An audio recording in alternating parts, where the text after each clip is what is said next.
Tasavvur qilasizlarmi, labga 13 marta filler qilingan va udaliniya jarayonida labni kuydirib, yana kamiga shram qilib qo'yishgan. Bu kosmetolog sifatida eng rostgo'y reels bo'ladi, saqlab qo'ying.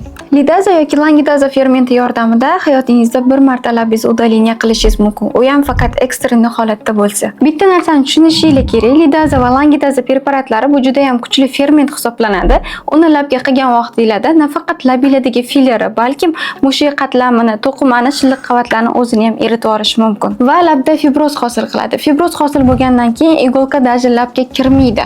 Bundan keyin labni hech qanaqa chiroyli formaga olib kela olmaymiz. Afsuski labinglar shunaqa shiramli holatda kattalashmasdan xunuk bo'lib qolishi mumkin. Ammo yumshoq fermentlar ham bor, masalan galuronidaza. U yordamida labinglarni 20-30 martagacha bemalol eritishingiz mumkin. U labga hech qanaqa zarar keltirmaydi. Eng muhimi to'g'ri konsentratsiyada preparatni tayyorlash kerak. Yana bir muhim jihati, labga ferment yuborilgandan keyin kosmetolog massaj qilishi shart. Agar massaj qilmasa, unda labingizga tushgan ferment labni kuydirib qo'yishi mumkin va labdagi filler ketmay qolishi mumkin. Shunday ekan azizlarim, labdagi fillerlarni eritishdan qo'rqish kerak emas. Qo'rqish kerak bo'lgan narsa bu oldingi standartlar bo'yicha ishlayotgan kosmetologlar va asosiy bilimlarni bilmaydigan kosmetologlardan qo'rqish kerak xolos.